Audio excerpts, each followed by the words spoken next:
Good morning, friends. It's not a spoken English class.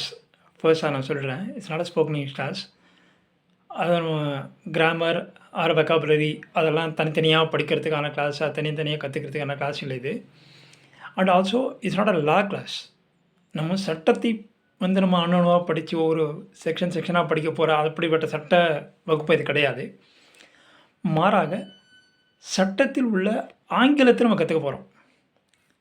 அந்த வகையில் அதை நம்ம தேவைப்படும் இடத்தில் கோர்ட்டில் நம்ம பேச போகிறோம். அதுதான் அந்த வகையில் இன்றைக்கி பார்க்க போகிற இந்த வீடியோவில் நம்ம பார்க்க போகிறது எப்படி ஒரு வார்த்தையை 3 விதமாக சட்டத்தில் பயன்படுத்துகிறாங்க. அந்த வார்த்தை ஃபேக்ட், FACT ஃபேக்ட். இந்த ஒரு வார்த்தையை எப்படி சட்டத்தில் 3 விதமாக பயன்படுத்துகிறாங்க. எவிடன்ஸ் ஆக்ட் செக்ஷன் 2 டெஃபினிஷனில் பார்த்தீங்கன்னா 2F fact, 2G fact in issue, 2K relevant fact. 3 விதமாக பயன்படுத்துகிறாங்க. ஃபேக்ட் ஒரு வார்த்தை தான், ஃபேக்ட்னா உண்மை. ஒரு வார்த்தையை 3 விதமாக பயன்படுத்துகிறாங்க. ஃபேக்ட்னு சொல்கிறாங்க, ஃபேக்ட் இன் இஷ்யூ அப்படின்னு சொல்கிறாங்க, ரெலவெண்ட் ஃபேக்ட். இது 3த்துக்கு என்ன டிஃப்ரென்ஸ் நம்ம சுருக்கமாக பார்த்துக்கலாம். ஃபேக்ட்னா என்ன அப்படின்னா, நான் டெஃபினேஷன் அப்படியெல்லாம் ரிப்பீட் பண்ணலை, ஜஸ்ட் நம்ம ஒரு சிம்பிள் அண்டர்ஸ்டாண்டிங் சொல்கிறேன்.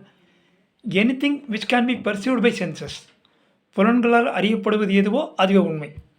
டெஃபினிஷன் இருக்குது, ஃபுல்லாக நீங்கள் படிச்சுக்கலாம்.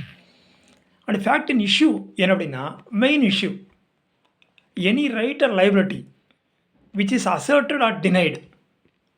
மெயின் இஷ்யூ அதான் fact in issue. Relevant fact அப்படின்னா என்ன அப்படின்னா, அதர் கனெக்டட் ஃபேக்ட்ஸ். மெயின் இஷ்யூவோட கனெக்டட் ஃபேக்ட்ஸ் என்னெல்லாம் இருக்கோ அதெல்லாம் ரெலவெண்ட் ஃபேக்ட்ஸ். ஃபேக்ட்ஸ்ன்னு ஒரு வார்த்தை தான், அது எப்படி 3 விதமாக பயன்படுத்துகிறாங்க பாருங்கள். Fact in issue, then relevant fact. இது 3ம் பார்த்தோம். இது 3த்தையும் டிஃப்ரென்ஸ் பார்த்துங்க. இது நம்ம தேவைப்படும் போது நம்ம கோர்ட்டில் பயன்படுத்தலாம். நன்றி.